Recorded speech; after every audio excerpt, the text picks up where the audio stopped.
this is sort of how I've been feeling lately. Hi friends, and welcome back to my channel, and welcome to a classic, the mid-year freakout tag. This is just a staple. I don't do many tags, but this is the one I do, and I always enjoy it, and I feel like it's a good opportunity to reflect on your reading, and I love watching others do this tag as well. So if you've done this tag, please let me know and I can check it out. This is a staple. This happens every year, approximately around the time of June, July, and I thought it was the perfect opportunity for me to film it now. We're at the start of June, and I just wanted to talk a bit about how my reading has been so far this year. So overall, I feel like it's been pretty alright. It's been a bit of a roller coaster, very up and down. Like, my reading pace has been pretty uneven, I would say. I think my best reading month was in February, when I read 9 books. Many of them were for the Olympics-a-thon. And then I've had months where I just completed like 2 books. So it's been very up and down. Lately I've been feeling very much in a reading mood, like I'm itching to read a book, so that is quite cool, and I love that I get this feeling now, and hopefully it can stick throughout the entirety of the summer, so I can read a bunch of books this summer. That would be amazing. At this moment I have read 26 books so far this year. My Goodreads reading goal is 52, so I'm basically halfway now exactly, which is good because I'm ahead of schedule, because we're just in the like first half of June. So I think that's good actually. How do I feel about my reading overall? A bit hit and miss. I feel like my average rating is probably pretty low actually, because I haven't read that many 5 stars. And there's definitely more books than I would have thought that I've given 2 stars. So that's a bit sad and annoying, but I'm hoping that the second half of the year is just gonna get better and that I'm gonna read books I love. That's always the aim, right? Let's do the questions for this tag, right? The first one, best book so far in 2026. This is easy for me. I've actually only given, I think, 3 books 5 stars this year, and that excludes rereads. I have given a reread a 5 star as well. As of like actual new books to me, I've only given 3 5 stars. And 2 of them are non-fictions as well. I don't know where this year is. I've given a few 4.5, but I haven't had like that 5 star feeling. But my absolute favorite book of the year so far, and I do think this might become my favorite book of the year, is A Hymn to Life, Shame Has to Change Sides by Giselle Pellicot. And this is a autobiography, memoir, I always mix them up, about Giselle. And if you remember, a few years ago there was this huge trial in France about this man who had drugged his wife and had her be raped by 50 other strangers, including, and also himself. And this went on for years, and she never remembered it, but it was all filmed, it was all documented, and she decided to not go with an anonymous name. She did this trial publicly and she used her own name, and that was a really big thing across the world. So her memoir was released this year. I listened to it in Swedish, it's been translated from French, and it was so powerful. I feel like she's so brave for sharing her story, for doing what she did. I felt it. Every single chapter, I just had all of the emotions. So it talks about their lives, her life, how they grew up, their marriage, and then like how she found out about this. She was called into the police office and they had found a bunch of films of her, and then also the entire trial process and her relationship with her kids and how they were affected, and her daring to go into new relationships and sharing her story, still managing to be very proud, which she should be of course, but still doing that and really standing for that the shame isn't with her, it's with the abusers. It's a very powerful book, definitely dark themes. It's not like a fun read, but it's a very powerful and important read, I think. So I do highly recommend it if you're curious. Best book of the year, definitely. I think it's gonna stay that way. Next question is best sequel you've read so far this year. And I haven't really read that many sequels. I read a few that have disappointed me, but that's not the question. The question is my best sequel. So my only answer for this, actually, of a sequel I've enjoyed is The Good, the Bad and the Aunties by Jessie Q. Sutanto. It's the third book in the Aunties series or whatever it's called. I also listened to this one as an audiobook and I really enjoyed it. I love the first one.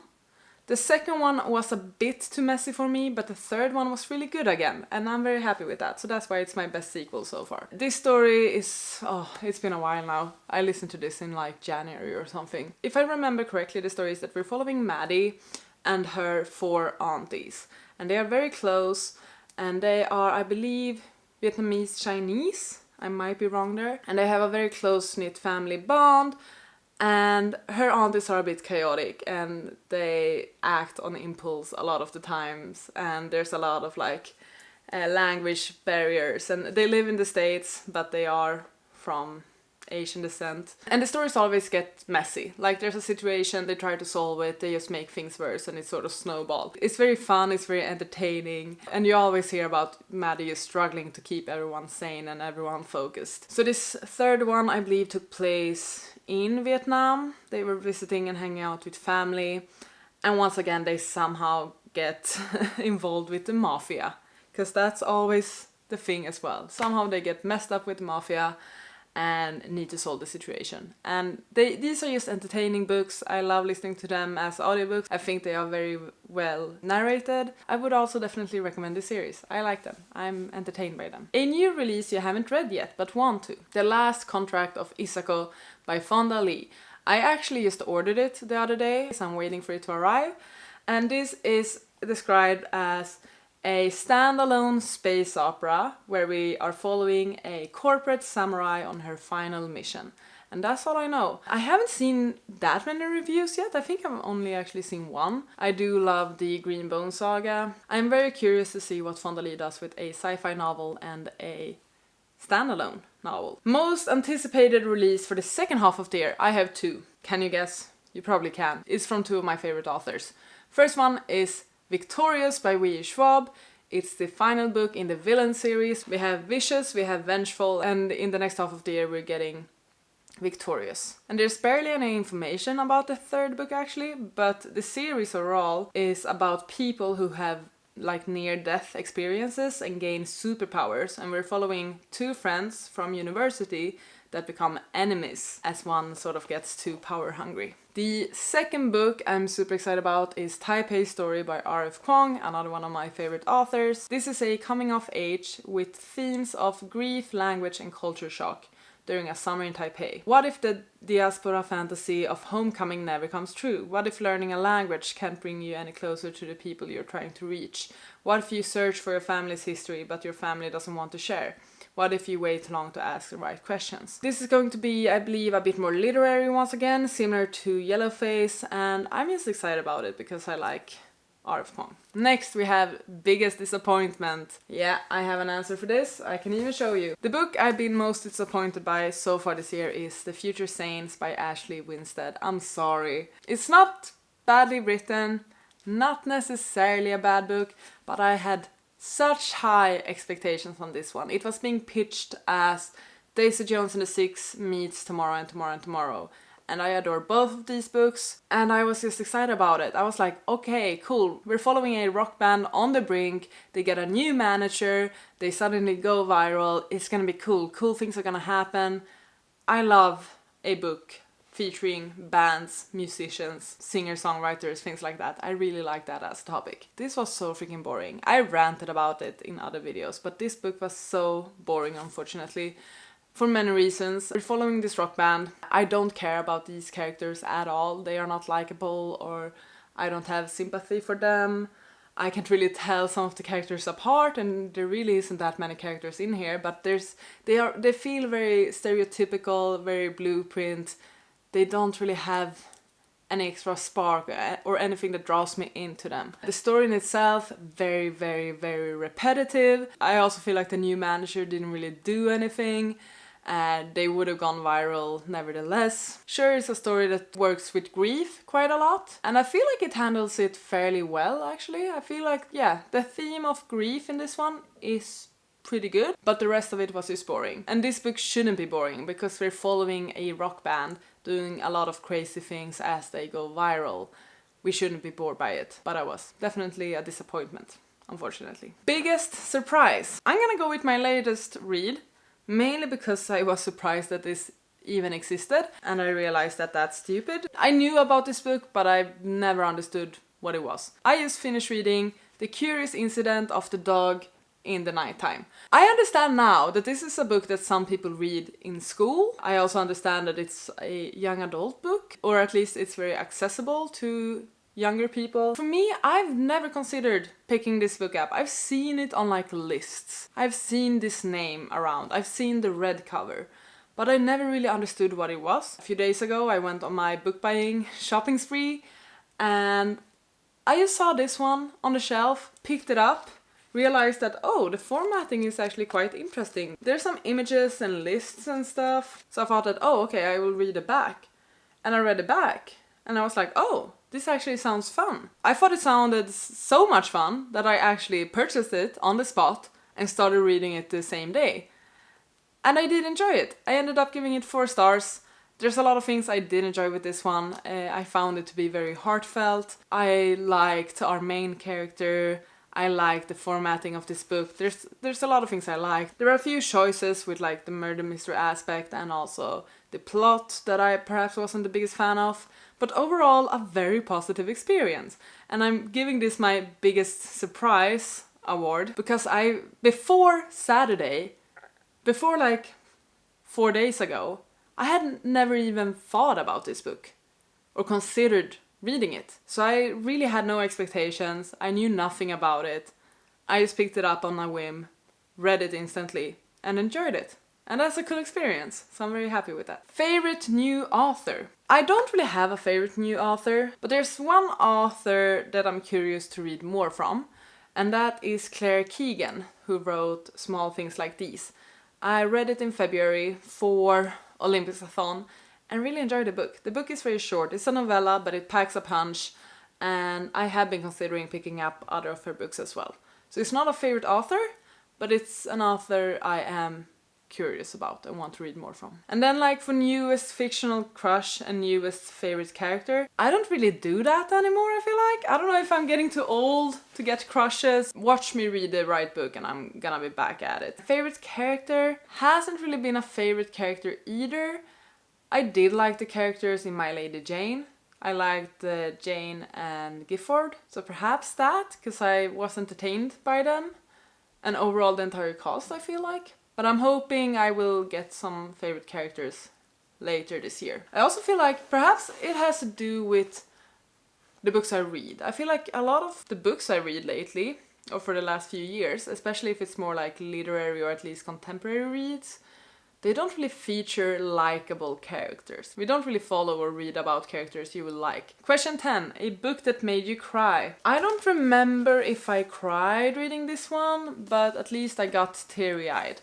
And that is... maybe I did cry actually. Fredrik Backman, My Friends.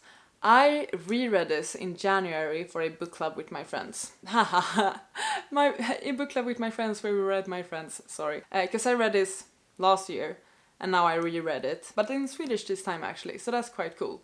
And I still gave it 5 stars, and I still cried in the end, even though I knew how it was gonna end. And I liked it. I enjoyed this book. It's good. It's not my favorite Backman, but it's good. This story is about a painting that is very famous, and sort of the backstory for that painting, and we're also following a young girl and an older man as they are on a journey together. They go on like a train and taxi ride and all of that.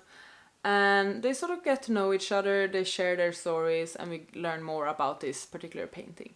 And that's all I'm gonna say. But it's very much about friendship, about love, about youth. A book that made you happy. It's not necessarily a happy book, but I enjoyed my time reading it, and I sort of immerse myself into the story by reading it in parallel with the Olympics.